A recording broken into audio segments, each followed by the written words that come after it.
Hello and welcome to the Film Focus Online podcast. I am your host, Elliot Lines, and today, after 5 seasons, 42 episodes, and the best part of a decade in Hawkins, Stranger Things has finally come to an end. And honestly, it feels only right that we head back to the Upside Down one last time. Before I bring in my guest, if you're watching on YouTube or listening wherever you get your podcast, be sure to hit the subscribe or follow buttons and never miss an episode.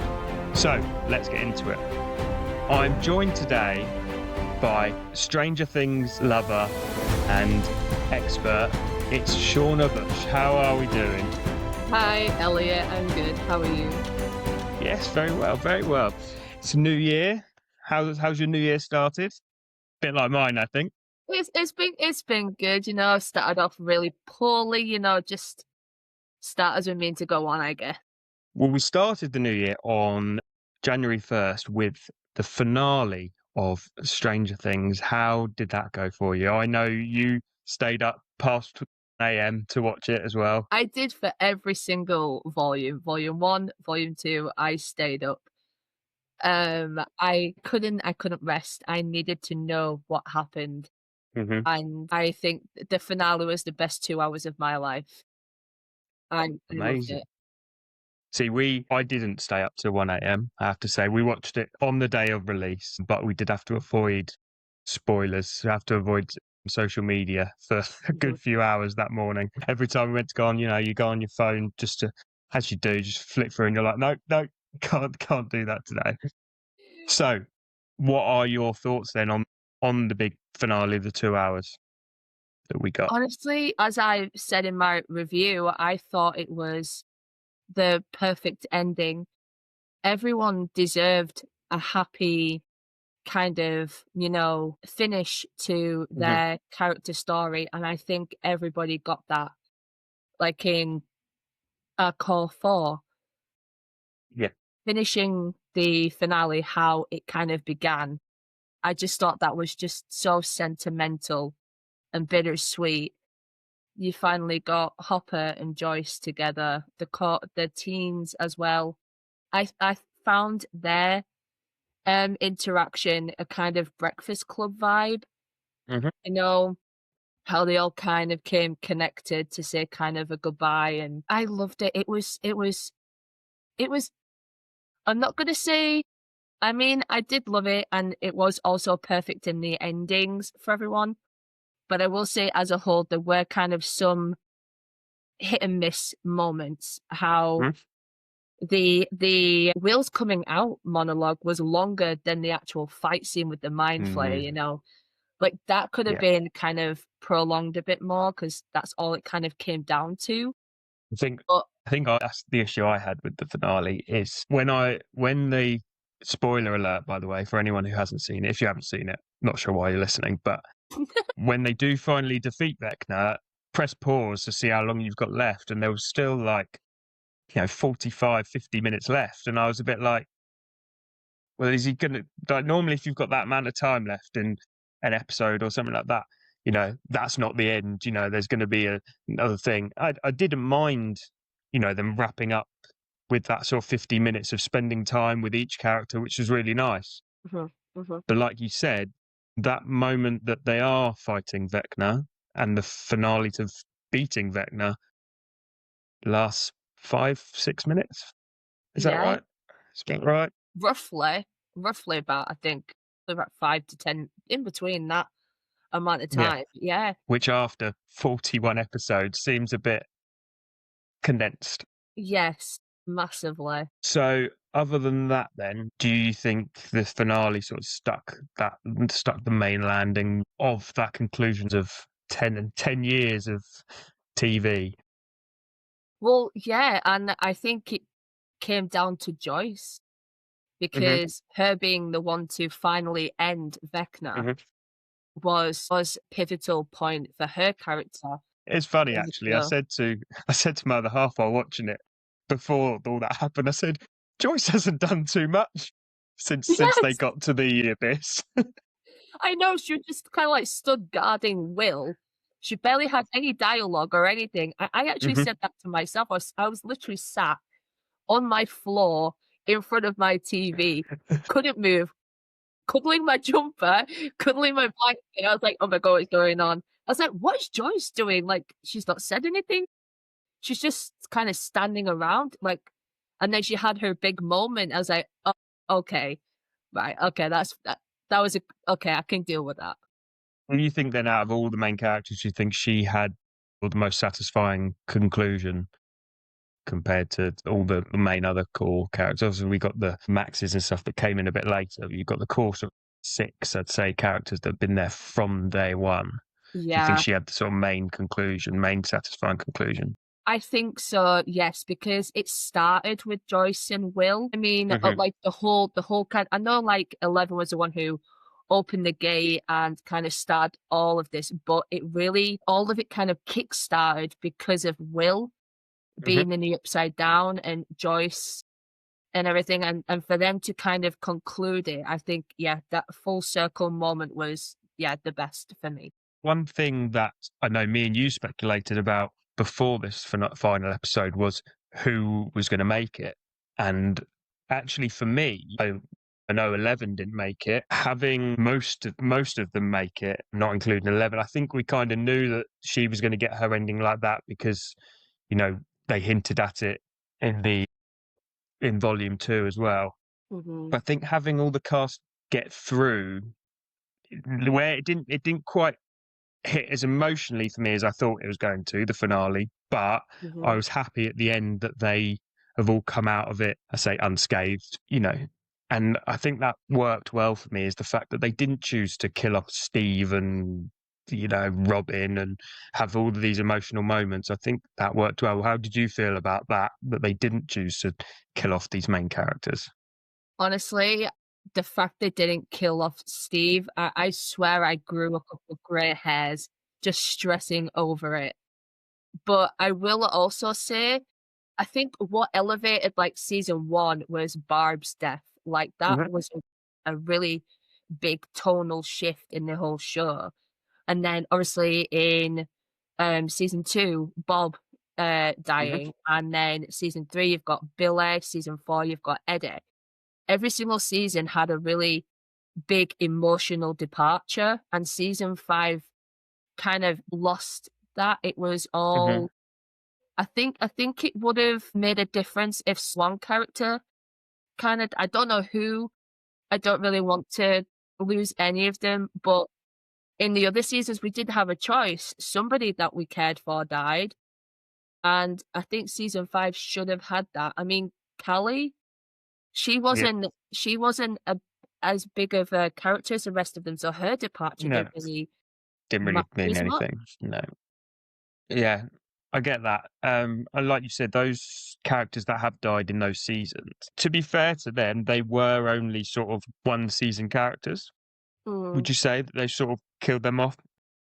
Do you think then by Mike bringing his like theory that Eleven's still alive and elsewhere, do you reckon that took away from that emotional side point of losing her? um, To like, me, kind out of, out of the four, Mike, I was never that bothered by.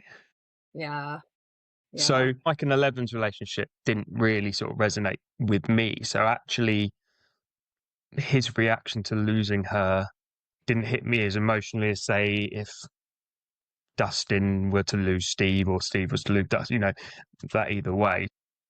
Do you reckon that his sort of, like I said, his theory, do you reckon that sort of took away from her death? No, I don't know. I think for some people, if they didn't, like, say you don't have that connection to their Hmm. relationship, but I think for other people who did have that connection to their relationship, it's a kind of comfort. Yeah. Obviously the storyteller and the mage, like, you kind of want them to live and be happy. That's why I guess Yeah. everybody in the end was like, I Hmm. believe. But because of me and how emotionally invested I can be in, like, fiction and characters, his screams really, like, broke my heart a little bit because they were just so raw and so, like, I don't know, he was just I don't think I've ever seen him so emotional and so, like, strong. Because I know in previous seasons, Mike has been very Elle-centered, Like, it's always L this, L that, but I think Mhm. in season 5, he developed a bit more. He became a protector for everybody, not just Mhm. 11. So I liked his character this season, but Mhm. other seasons Mike was very, expendable for me. I have to say, actually, this season I preferred him a lot more than I have done in previous seasons. Mhm. Previous seasons, I've just seen him as a little whiny, bratty Yeah. kid, which, okay, they are kids, but, he had that moment with, Will in this season where, they kind of after obviously Will's speech at the end of, volume 2, they kind of had that moment on the tower while they were climbing up. Yeah. So yeah, I agree that I did like Mike more this season, but for me, yeah, that because of my relationship with him over the past seasons, the loss of Elle didn't really. I was expecting to be crying Yeah. this episode. I was almost waiting for it. That's why I think I was confused when I pressed pause at, when Vecna died. That there was still 50 minutes left. I was just like, right, Yeah. Yeah, still a I moment to was come. shocked by that because I paused it. I was like, "Oh my god, is this the end?" And then I was like, "There's like almost an hour left." I'm like, "Huh?" I instantly thought, "Wait, is this a trick? Hmm. Is this all fake?" And then we're really going to be actually in the D&D game. Is that theory going to come true? But no, it was weird to have still an hour left after such a big final death. Hmm. So, speaking of, obviously, we'll finish off on the finale then. There's rumors going around, which I don't think are true, but have you seen any of these rumors that these final scenes are all in Vecna's mind still? That all of these Yeah, people are in Vecna's mind? What do you continuity think of gate that? theory. Yeah, yeah. What do you think of that? I think people need to just stop trying to be Joyce Byers. Like, the whole fandom is becoming Joyce Byers. It's like not everything connects and not everything has an ulterior meaning. I mean, if there is a different finale, then okay, but I'm happy with this You're happy ending. where it's at? I'm happy with this ending because it makes sense that Elle had to go away, and it makes Hmm. sense that everybody finally gets their happy ending. And Vecna died. Just leave it. So then, if we move on to season 5 as a whole, what are your thoughts with volume 1, volume 2, and the finale, sort of as a cohesive end to this series? See, like, there's so much speculation online, and everybody is picking at volume 1 and volume 2 and the finale and saying, "Oh, there's these plot holes. This doesn't make sense." But when I look at it, I just see these kids that grew up. We grew up with a generation of kids, and I think they did it justice. Like, volume 1 started out with an explosion, and then Will's sorcerer powers came to fruition. Volume 2 slowed down, and I think that was deliberate because all of our characters needed to face their trauma in order to heal and then be able to face the big threat. And then in the finale, everyone gets their happy ending. I think it was all paced really well.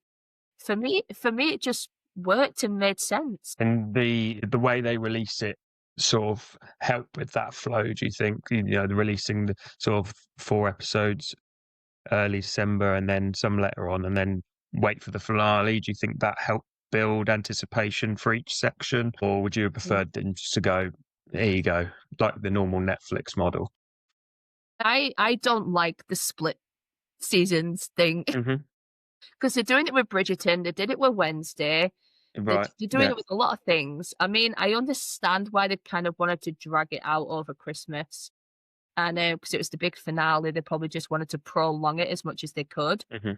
But and it does help with anticipation, and it does help with, like, getting the word around and just talking and promoting it, and they needed that kind of thing to get it around. Hmm. I don't like the split seasons, I would much rather have it all in. I thought you'd be thanking them because otherwise you'd be up at 1 a.m. for 14 hours straight. Yeah, like, imagine watching all of those episodes because they were, like, nearly 2 hours apiece. Yeah, I wouldn't have slept. Oh, Be like watching the extended trilogy of Lord of the Rings all in one, which I've tried once and I'll never do it again. So then, what then was your favourite part of season 5? oh gosh. Oh my god, no. Put you on the spot. My favorite part? Honestly, I think I would have to say Will getting his powers. Hmm. That that scene was, probably, I guess, a long time coming, but how they did it and how he looked, it just, that whole scene was just Quite a shock excellent. factor moment, I thought, because I didn't see it coming. I don't know if you did, but when that happened, it was just a bit like, oh my, especially when he's controlling 3 of the Demogorgons at once. It's like, how Mhm. powerful actually is he? Do you think they explored that enough after it? Yeah, I think so. They explained because he was still connected to the hive mind and how Vecna was using him still as like a spy. And I think it was just it. Yeah, I think they explored it. The moment actually when he took control of Vecna and started breaking his leg when Max and Holly were trying to escape, Mhm. that was another moment where those powers Whoa. actually came into it. Yes, because obviously in the trailers you see him doing that. Like in the trailer, Hmm. ended with him screaming with "run," and people thought he meant Steve. But Hmm. now that that kind of came to light, I didn't think it had anything to do with Max and Holly. No. Didn't think it had anything to do with that, but that was, like, exhilarating to watch, how he actually took over Vecna, like, wow. Right. So, any final sort of thoughts then on season 5 before we move on to some overall Stranger Things questions for you? Not really, not really, I thought season 5 was just very poetic, and Hmm. I loved the dynamic between Dustin and Steve especially. I think Their they're friendship sort of coming back together was a yeah, nice moment. yeah, Yeah. and their little, For Eddie moment as well. Yeah. I thought that was just great to bring Eddie back for just a quick Hmm. mention, yeah. But yeah, overall, I just thought it was a great finale of over 10 years. Exactly. It's always going to be difficult, isn't it, to end something that's so sort of beloved by so many people, and you're always going to get your critics of it. You're always going to get people that wanted more or wanted less. So it's you're not going to please everyone Yeah. after that long. But no, I agree. I think it was a solid ending, and it was always going to be difficult, but I think they did it justice. So then, let's move on. This was your idea Huh? to bring forward some questions for the whole of Stranger Things. So the first one is rank the seasons of Stranger Things 1 to 5. Yes. Okay, so immediately, season 3 is top spot. Starcourt Hmm. Mall, that was just, like, so good. Season 1, season see, I can't choose between 4 and 5. 4 and 5 are the same place, okay? And then 2 is last. So 2 is mainly in the Hawkins lab. Mhm, That's yeah, then Bob. For me, I'd probably go 4 first. mhm. I really like the storyline of Hopper in Russia. I like that side of things. 3 in Starcourt Mall. 2 is also last for me. I think I'd then go 5 and 1. Ooh, 4, 3, 5, 1, 2. Yeah, let's go with that. yeah, that sounds good, that sounds good. So your next one then. Who's your favourite male character over the Steve? series and why? Steve? Come on. Like, not just because he's Joe Keery, but because I love the guy so much, but, because the Duffer Brothers were originally going to kill him off in season 1, they Hmm. made him an irredeemable, arrogant jock for a reason, Yeah. but because of Joe Keery and how charming and how, like, they loved him, they kept him on, and his character development throughout the whole show is just the best. Hmm. I'm going to go the other half of Steve, and I'm going to say that my favourite is probably Dustin. Him as a child, like, I thought was brilliant. This little witty sort of little. I mean, they were all weirdos, but he was sort of next level. And I'm like, I could have got on with you when I was that sort of age. Yeah. And then I like how his character then obviously progressed with his relationship through Eddie, which affected his relationship through Steve. And then, like we said a minute ago, how that relationship with Steve obviously meant a lot to him. Mm-hmm. And Steve realised that, and they sort of had to realise that together, that, Dustin was going through grief. It wasn't anything personal towards everyone else. He was trying to sort of realise that he'd lost a friend and someone that he was close to. And a bit like you as Steve, I like Dustin's arc sort of the whole way through. Yeah. So then, your favourite female character? See, I have two, and I cannot pick between them. Okay, and it's got to be Max and Nancy. I just Right, yeah. love how Max came into this show, Mad Max, flipping everybody off. Just like her attitude was just like this show needed Max. And Nancy for her character development, how she was this little book nerd goody two shoes to like Linda Hamilton, like Turns into like the female Rambo, doesn't she? yeah. She was just like how she didn't hesitate to be bait in the season finale, and the way that she just took that machine gun and just massacred everybody. I was like, hell yeah. Yeah. I think for me, the two you just said, are some of my favourite characters, but I think I really like the character of Robin, who came in season 3. Yeah. So she's not been there sort of the whole time, but I feel like she helped along the character of Steve, helped him sort of realise that he's not this sort of big jock kind of character, like you said about him before. She's helped his development, her relationship to him, and just the wittiness, and at times where everything's sort of serious, she brings that a little bit of sort of humor and light to the situation. Yeah. And I really like Maya Hall as an actress, so I'm sort of looking forward to seeing what more she can sort of bring. Yeah. So then, favorite villain? See, a lot of people would probably say Vecna or Henry Creel or Juan. I don't know, pick and choose. But Billy, for me, I loved Billy. Billy was I can't remember his the actor's name. Southern Montgomery, I think. I can't remember his full name. But yeah, his character, Billy, I really, really liked him because I think he helped shape Max. And even though he started in the end of season 3, he was still a major plot point in 4 for Max. And just the way like he selflessly sacrificed himself at the end of season 3. Spoilers if you haven't seen anything. Sorry. But yeah, Billy, probably my favorite villain. Yeah. I'm gonna agree with you there. I think that his whole villain area with the mind flare as well, I think that sort of part of the villain, them two combined, I think sort of not knowing what the mind flare was doing, but you could sort of see it through Billy in the way he was doing it. Like you said, the actor was really, really great, and just thought the downfall of his character in that series, you could just see it getting worse and worse. Yeah. I totally agree. I think Billy was definitely the biggest, and like you said, had a great big effect on Max as well in the 4th season. So then we've got 2 more. Oh, we've got 3 more. Your favorite couple? Favorite couple, Lucas and Max.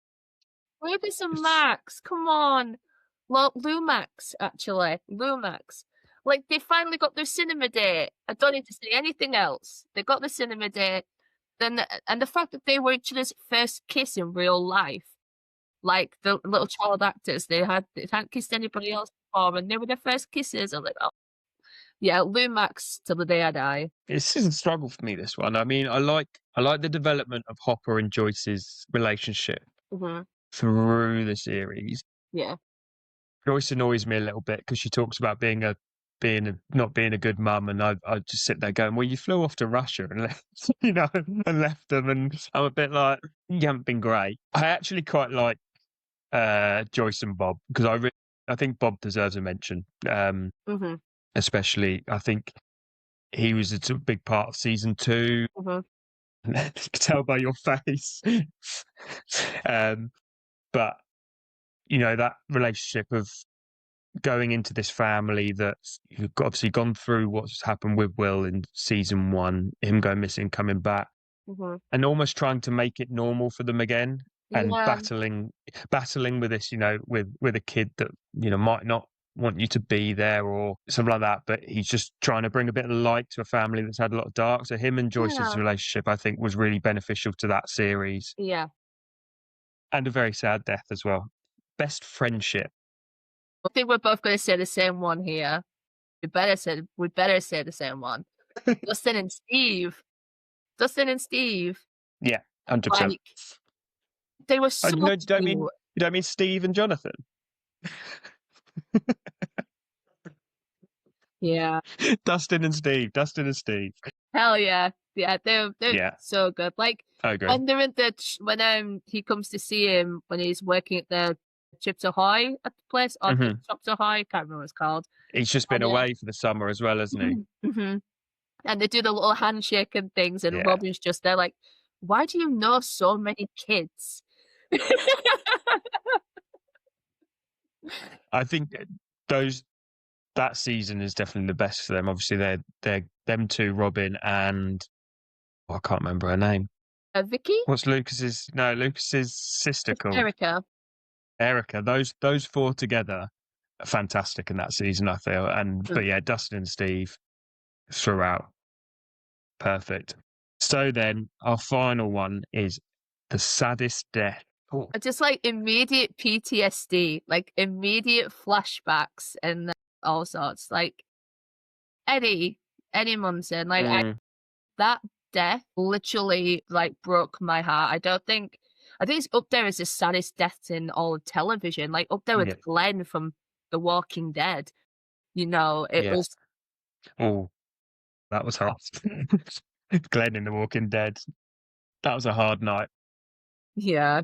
Eddie's death was heartbreaking, but I think what makes it more heartbreaking is how unnecessary it was. He Mhm. didn't have to die. He didn't have to go back. He didn't No. have to sacrifice himself. Yeah. But yeah, Eddie's death for me was just too much. I think Eddie as a character, he had such a big impact in such a short amount of time. I don't know if you did, I went back and rewatched all of Stranger Things before season 5 came out. Mhm.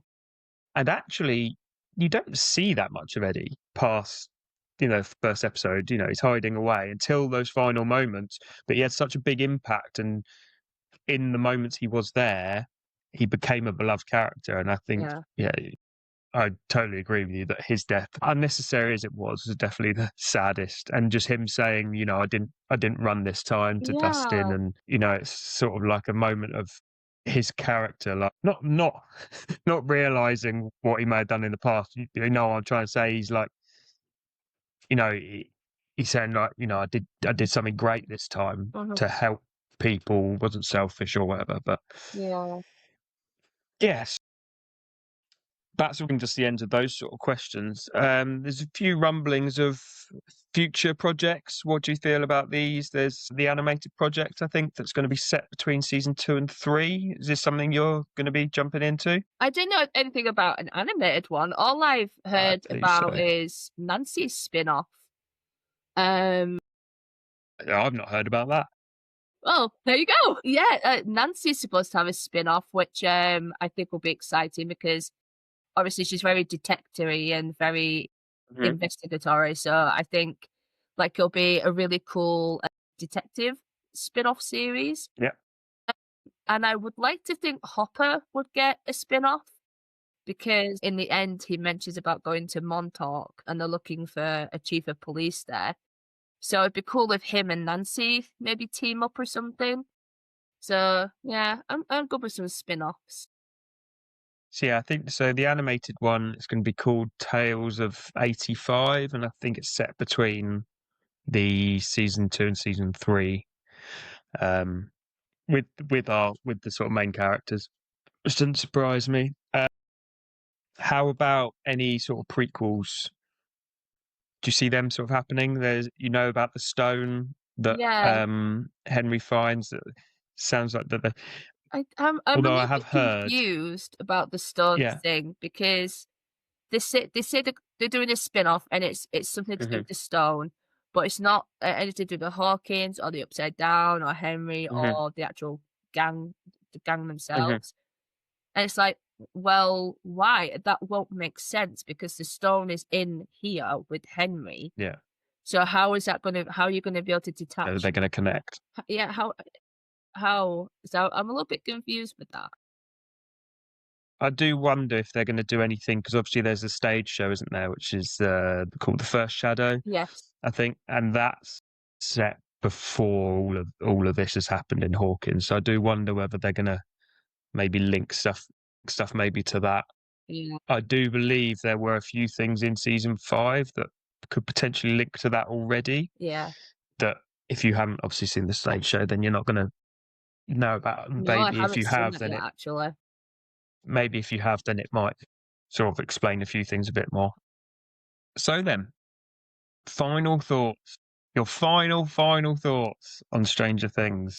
Uh, Honestly, it's the best part of 10 years of like yours and my life was spent Mhm, on this show. We watched children grow up and we've been through so much kind of like cosmic horror mixed with, just really silly D&D and it was just mhm, mixed with so much. And I think it kind of shaped me and what I like now and who yeah, I am. So I really take away a lot of positives from the show. mhm, I genuinely think it was strong. Characters really did the actors did their characters justice.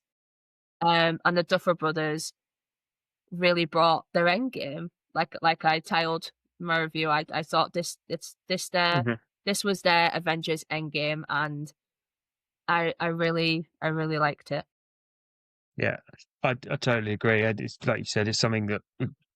I mean, I'm 31 now, so 21 when this started, and you've grown through with these characters. I find a lot of the characters very relatable. They're types of people that I want to spend a lot of time with, Mhm. and what they're going through is interesting to me. I love the sci-fi element.